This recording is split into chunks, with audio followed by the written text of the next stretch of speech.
And now it is a time for the wrap-up session. And now I request Jayant Krishna ji to come on the stage. Uh, Good morning, Chairman General Gupta, Vice Chairman Dr. Doshi, uh, our Member Secretary Dr. Mishra, and conveners, state conveners, and city conveners gathered from all over the country. One thing that has come out, General Gupta, from almost all the conveners I have met, they feel this is a wonderful thing and Intac has done, and we should do it every second year, if not every year, kind of a thing. So it's a huge. So I'll start a quick summary, and thank you, Intac, for giving me this opportunity. Actually, it almost kept me on my toes all 3 days like a schoolboy taking notes. And so actually.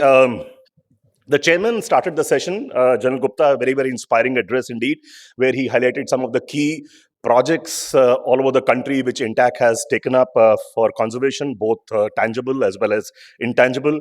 Member Secretary Dr. Mishra talked about various things, but one thing which resonates very well in my mind is she talked about youth, and which is a common thread I've been seeing all across. How do you reach out to youth? And she even took a quote, used a quote from the late J.R.D. Tata, and said that unless you engage the youth with the heritage movement, there is not much hope, there's not much future. That's what she said very clearly.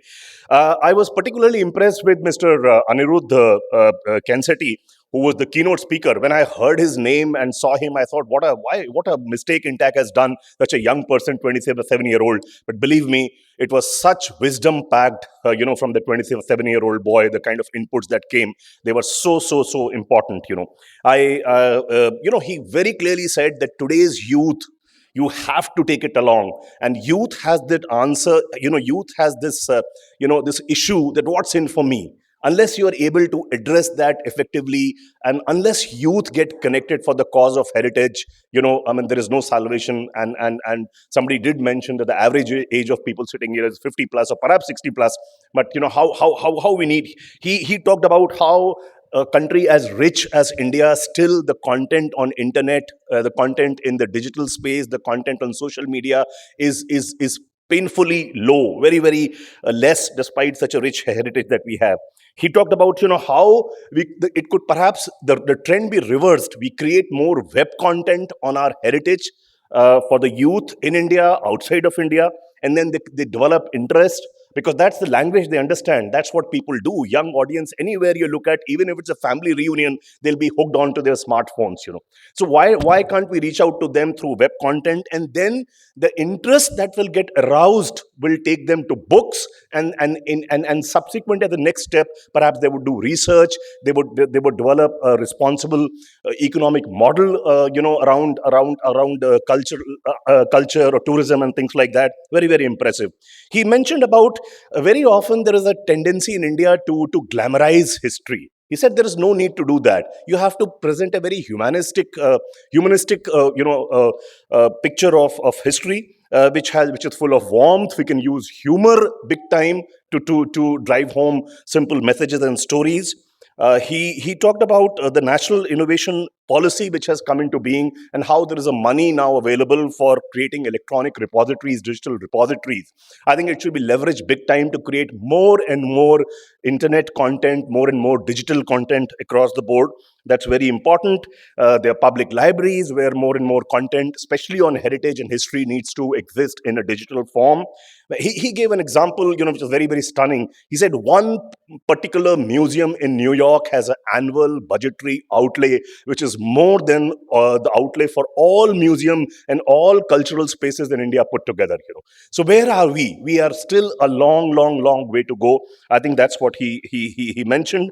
And he also I think he found, he did address many of the issues. If heritage conservation as a subject through a body like Intac, has to reach out to the younger people and addressing this issue, what's in for me, and going to them in and speaking to them in a language that they understand, they comprehend, and through platforms that they use, digital platforms over and above.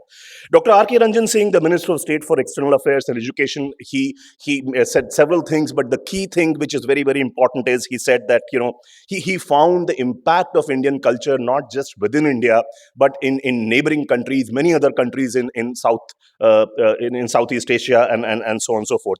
Dr. Karan Singh made a very, very profound statement. He said that Intac is the best NGO the country can boast of. Now, this is a matter of huge, huge, huge, huge pride. My wife sometimes asks me, why do you spend so much of time on Intac, out of your personal space and so on and so forth, at your cost and so on and so forth. But I think, if people like Dr. Karan Singh, who was the chief guest and also one of the India's topmost cultural ambassadors, ambassadors known all over the world, if he says that Intac is the best NGO, I think there is a lot the community sitting here off on the dais, of the dais, can take pride of. Very, very important. I didn't know that he has sung and recorded songs in Dogri. He also mentioned about his own home state in Kashmir, how Dal Lake, the size has been reduced to one third. On hydrological assets, we are not paying attention at all, and so on and so forth. I'll quickly switch over to architectural heritage. Lots of things were said by various speakers, but one common thread, if I can take it out, they said trees can actually reverse the process of climate change in our country and in the world. But many of us are non-believers that it can happen. But it can actually reverse the change and the global warming situation that we have. Dr. Benny said very clearly that how lime and timber, despite the fact that the structures made of lime and timber last much longer, but we do not have this adequately used. He even talked about how many civil engineering or construction management courses even talk about this technology. How do we? General Gupta did mention that he's in discussions with Intech, is in discussions with the architecture syllabus body, that how this can become an integral part of that. I was talking to Vipul, my Lucknow convener. She said that in architectural course there is something, but perhaps in civil engineering and construction management there is nothing. How do we bring these traditional things? He even mentioned, he said that our planet is very, very fragile. He gave an example. He said, if all insects perish, the human tribe thrives. But if humans perish, everything else on our planet will thrive. So what a grave danger humans have subjected our planet to. That realization is very, very important.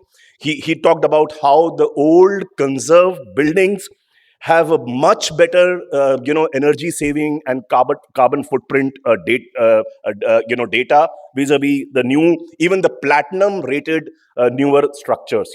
So why do we destroy? Why we don't preserve our old structures and buildings and do it when they are so eco-friendly, and little amount of delta amount spent on that can have huge returns.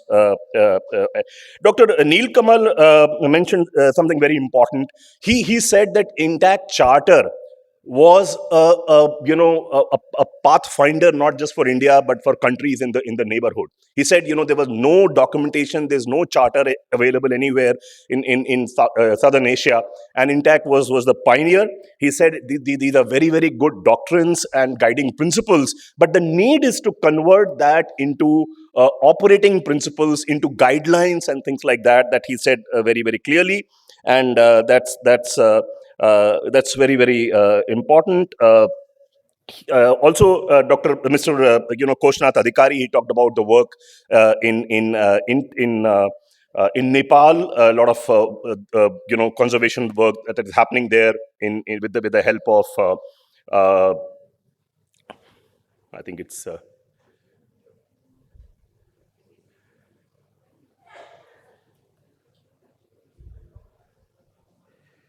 so natural heritage. Where does that go?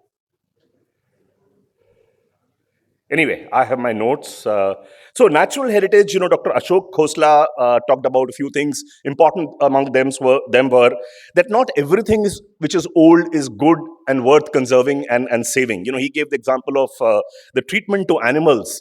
and the cruelty to animals, and even animal offerings in temples and all that is something which is very very not very fair, and we should just that it's not required at all. He also mentioned something very important which resonates so well with me. He said there's so many, I mean, he gave the example of Intac, which is housed in a premier location in Delhi, around the Lodi Road area and Max Muller Road area. And there's so many institutions these kind of bodies in the institutional area. He mentioned CII, CE, WWF, development alternatives, which are within half a kilometer or 1 kilometer area. But what a pity, we don't collaborate. We all work in isolation. We talk about CSR funds, and CII is represents the industry members like no other body in the country. Why within situated within half a kilometer of each other? Why can't we have active engagement with them? And so that at least if not the government funds, at least CSR money flows some seamlessly, as the Bangalore convener also talked about in a short while ago. He talked about huge disparities, about how 50 crore people live in India, and concurrently 90 crore people live in Bharat, to distinguish the two countries which perhaps coexist within one. Huge disparities. He also lamented about the deserts, which are increasing. I mean, I was shocked to get the data. He said deserts are increasing in India by about 10,000 square kilometer per year. Now, this is something, is it's a matter of shame. And unless we realize that, excuse me, can you stop by talking at the end? It disturbs the flow, Uh, he also talked about how we can become good ancestors for future generations, because future is something that we owe it to our coming generations, rather than as a matter of right that we have inherited from our posterity. Dr. Manu Bhatnagar made a very, very interesting presentation on Ganga, and especially the entire route of Ganges from Himalayas to West Bengal. A lot of documentation work, a lot of wonderful pictures were shared. Mr. Rajiv Ranjan Mishra also talked about how rivers should be seen as as a cultural and life-giving entity. Devashri Mukherjee talked about how while there is a some sense of urgency that you see in the country around water, but it's very very important to connect the community with water conservation issues and conservation of water bodies, not just the big rivers but small ponds, small lakes, small tributaries, and so on and so forth. She gave a very interesting example in West Bengal, in Calcutta, when the ultimate symbol of that you have arrived in life, people used to invest in creating a water body.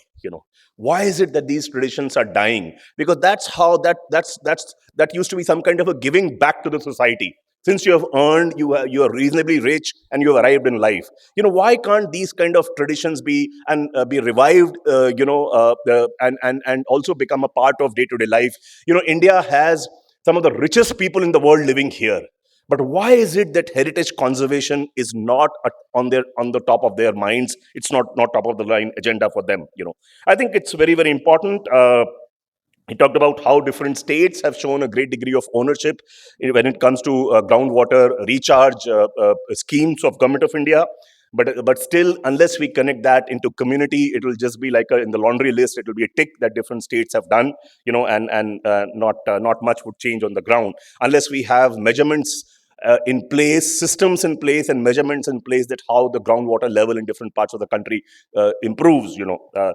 Professor C.K. Babu from Delhi University, he talked about biodiversity parks. He talked about how the Yamuna biodiversity park, and also Aravali Park, which is inside the ridges in Yamuna, in the ridge, in Delhi Ridge, how a lot of lost heritage has been rebuilt, with trees planted, with some animal life coming back to this thing. And there's a need for more biodiversity parks in the country. Dr. Sudha Vasan, she focused on intangible heritage, and so I'll move over to the intangible heritage. Dr. Sudha Vasan talked about she raised a very important thing. She said we talk about preserving living heritage, but living heritage is not static. It's a dynamic heritage. It keeps evolving with the passage of time. So something where the baseline keeps changing. The baseline of heritage keeps changing because it's a part of living heritage and it keeps evolving. How do you conserve that? So I think there have to be some guiding principles, for conservation of that also. And just going back to the natural heritage, the important things which we talked about in terms of inferences, there has to be huge amount of effort towards documenting these water bodies, as well as their conservation. More biodiversity parks have to be identified and brought back to life as they used to be there once upon a time.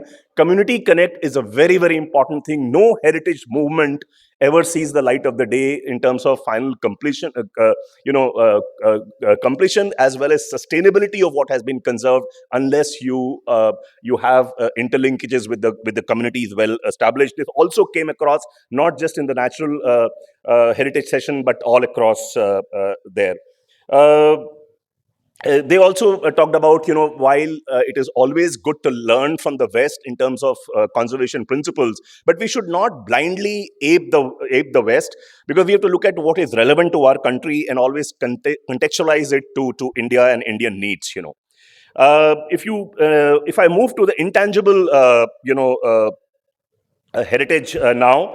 Dr. Sarvi Doshi, she talked about in a very beautiful presentation. I never realized that, so much of value lies in memorial stones. And she talked about, how they have been symbols of sacrifice and valor, all over the country, by different dynasties, different kings, and even by ordinary people. And one theme which came out very clearly in her presentation was that how the sacrificing nature of the human, of the Indian people was captured through these memorial stones beautifully. Dr. Anvita Abi, she focused on languages. She talked about some 800 languages, including dialects thereof, not having a script at all. So how do we conserve that? That's a huge challenge. And she did say that, save your language to stay away from a complete cultural amnesia. You know, she talked about Andamani people and how for one word called one expression called smell, there are 8 to 10 words that describe that. A lot of oral traditions which need to be documented for posterity. She talked about Dr. Mamang Dai. She spoke about about Arunachal Pradesh, that how there also there's a problem of written script not being there, and therefore much of that needs special, very focused attention on conservation. We were pleasantly surprised by Dr. Sheila Bora's presentation on the Mayong museum that she has created, because of the passion she had in the in that community, in that geographical area. Captured the living heritage, even mantras, tantric rituals, black magic. She even talked, some of the manuscripts and monasteries. All that has been captured in that museum, which has cost about 35 to 40 lakh in getting constructed. And she's also planning a major festival called, Gosai Olive Oa Festival, where some of these traditions of of man flying and all will be depicted. So I think it's very important. And finally, I move to the heritage craft division. Not finally, there are more sessions, but among the thematic ones. So I think Mr. Mukund Bogle talked about what he has done for Kagzipura village, and how just for a handmade paper to be the technique to be revived, that unit to be rejuvenated. How it started with that, and now they have gone all along for saving that Neelam Lake, the horse which is there, as well as creating an affluent treatment plant for water discharge going into that lake, being without pollution.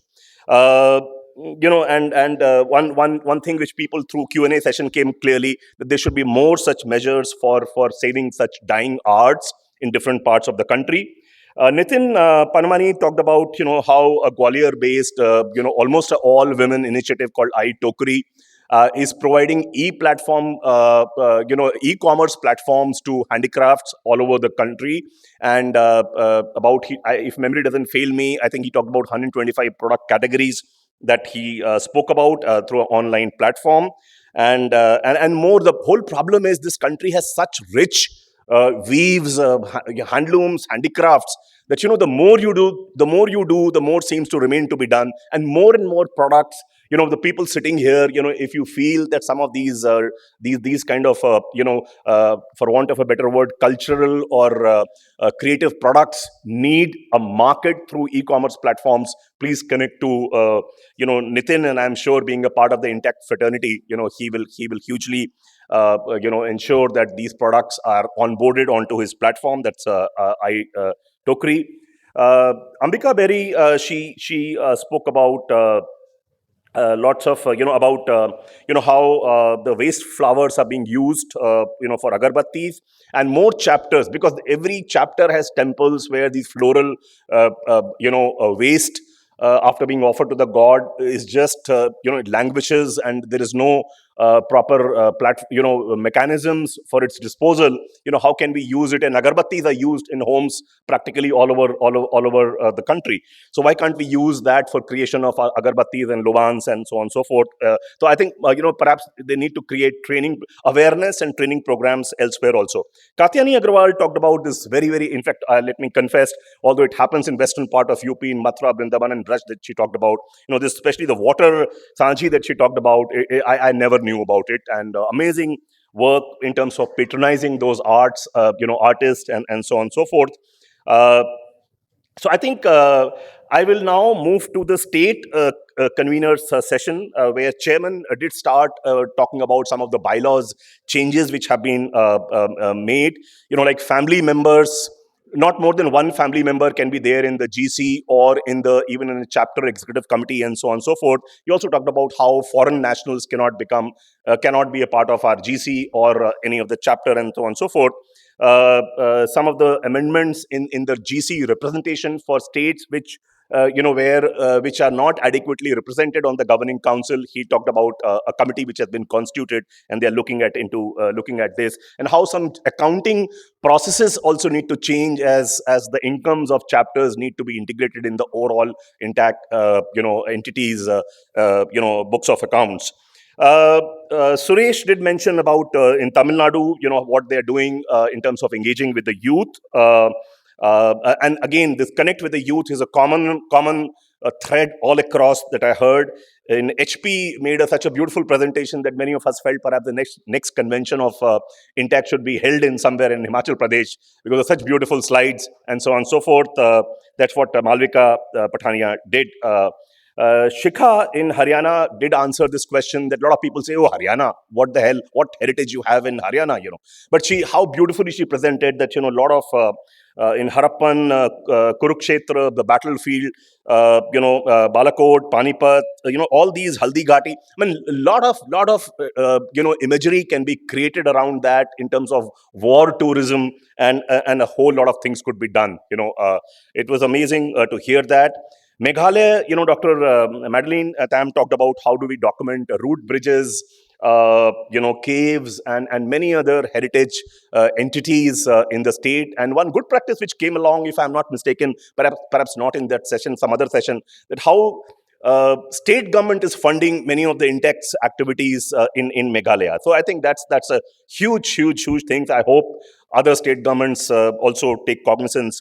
Mr. Tripathi talked about a couple of very important things. He talked about how chapter guidelines need to be perhaps relooked at in view of concurrent approvals required from the head office for much of the for execution of conservation projects. In different entities. He talked about some 10 projects for built heritage conservation, which they already have, and another 10 which have come post pandemic. And he also mentioned about how architectural heritage division needs to peg up to be able to support the chapters more. I know it's a difficult task, with the limited staff they have, but how they need to to be able to offer ongoing help to chapters for actual built heritage conservation stuff. This morning was again very important sessions. Frankly, I had tears in my eyes when I heard Mr. KK Muhammad's his experimentations, and his not just experimentation, actual concrete work for restoration of almost 80 temples in Chambal. and and I'm sure it resonated everywhere, because perhaps he was the only speaker in last 3 days who got a standing ovation after he.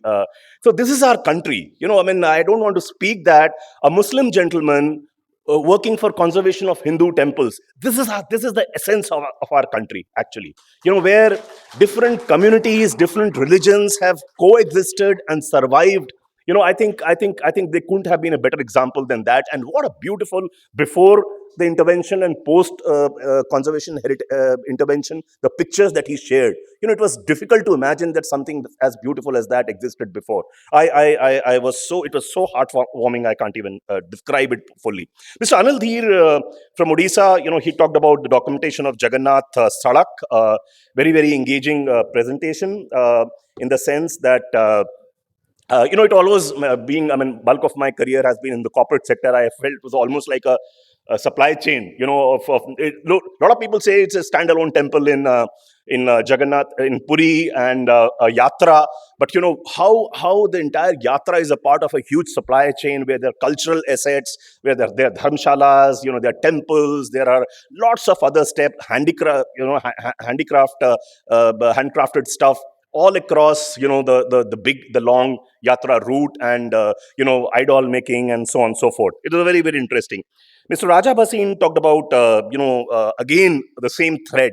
How do you engage the youth for heritage conservation? He gave some examples in Himachal and Shimla. Very, very useful. Sujata Shankar mentioned about a few critical things like shadow puppetry, which is perhaps this art form will die unless we take greater ownership to conserve it. It's very important. And something which resonated with my in my I see in my own hometown in Lucknow, many of the art deco structures languishing, because even the owners don't realize. They think it's like any other brick and mortar. I mean, Oriental, British, or the Mughal monuments, we at least understand because of their heritage and visible heritage value. But art deco structures, a lot of people think it's not heritage, doesn't need protection.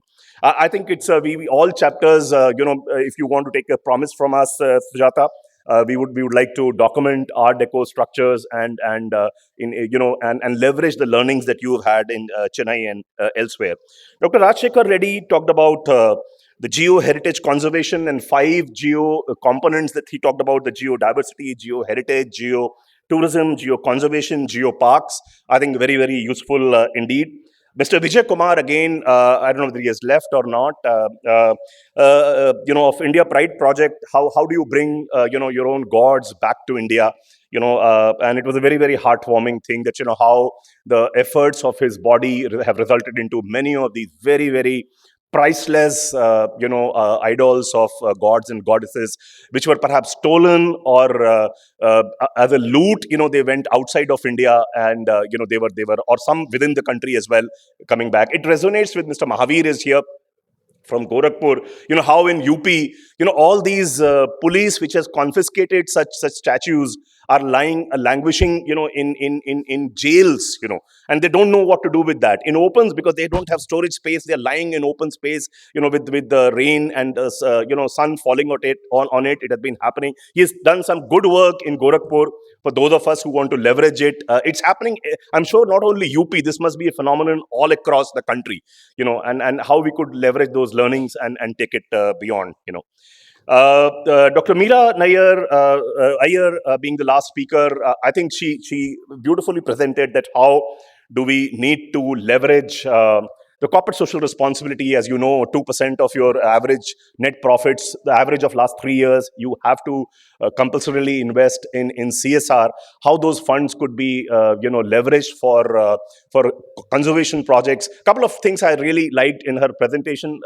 She mentioned that you have to have three, because different corporates and CSR heads want different things. Maybe a built heritage conservation proposal, a music or dance proposal, or an art form proposal, or a natural habitat conservation proposals. We should keep, every chapter should keep these 4 or 5 variations ready, and roll out whatever that CSR donor wants. And I think it's very, very, and also how use creativity. If you don't make too long documents, no corporate has the bandwidth or even interest in going beyond 2 3 pages. Keep it minimalistic. Deploy some trainees, some interns, or some inexpensive design agencies to create some, so that it looks good, to a corporate who receives that. That's very, very important. One thing which you did not mention, but I would like to add from my side, today, more than CSR, they are ultra high net individuals. Their philanthropy money is available in the country today. We have to create a business. The total private philanthropy funds as an entity add up to more than the CSR funds that happen. And you know how in COVID, I mean, even a lot of projects, not just in heritage conservation, but even in healthcare and education and healthcare in that order, where bulk of this money was diverted because everything was, given to the Prime Minister's National Relief Fund, or to, for the local, COVID fighting mechanisms and machinery and so on and so forth. So I think this is very, very important to tap the HNI or and UHNI philanthropy money, because you don't have that kind of a bureaucracy there as you'll have in a corporate CSR. So that's another entity that we need to tap effectively. I think I have covered practically all that happened in last 3 days, and thank you for asking me to do that, because as I said, it kept me on my toes and almost like a schoolboy, keep making notes. So thank you for taking me back to the school, and thank you, Intac, on behalf of everybody, for this wonderful get together. There was so much to learn from each other, and I repeat what I have heard people say, that if not every year, if we don't have the finances, maybe every 2 or 3 years, and many of us volunteered that even if Intech can't foot the entire bill, perhaps we will take care of our flights, you take care of the hotel, or something like that. And we should do it more often, because it's an amazing meeting of the minds and learning from each other, cross fertilization of ideas. Because in tech, there's so much of variation in intact chapters all across. Somebody focuses on some art form, somebody does on built heritage, somebody is very, very good at school events, somebody is very good at natural heritage. This was surely a very, very exciting journey to see that how we can learn from each other in a body like Intact. And I'll end with what Dr. Karan Singh said, that Intact is perhaps today the best NGO country can boast of. Let us make it better. And thank you very much. Thank you, Janji. Dear conveners, I'm sorry that because of lack of time, I cannot take any questions from you. But if you have any questions or anything that you ask, you can please write to me and I'll answer all your questions. I now want to tell you that our chief guest for the valedictory function is going to arrive in another about 25 minutes. So we've got 10 to 15 minutes to have a quick cup of tea or go to the bathroom, and let's be seated by 12:20 so that we are able to receive him and prepare for the valedictory. And thank you very much for everything. Thank you.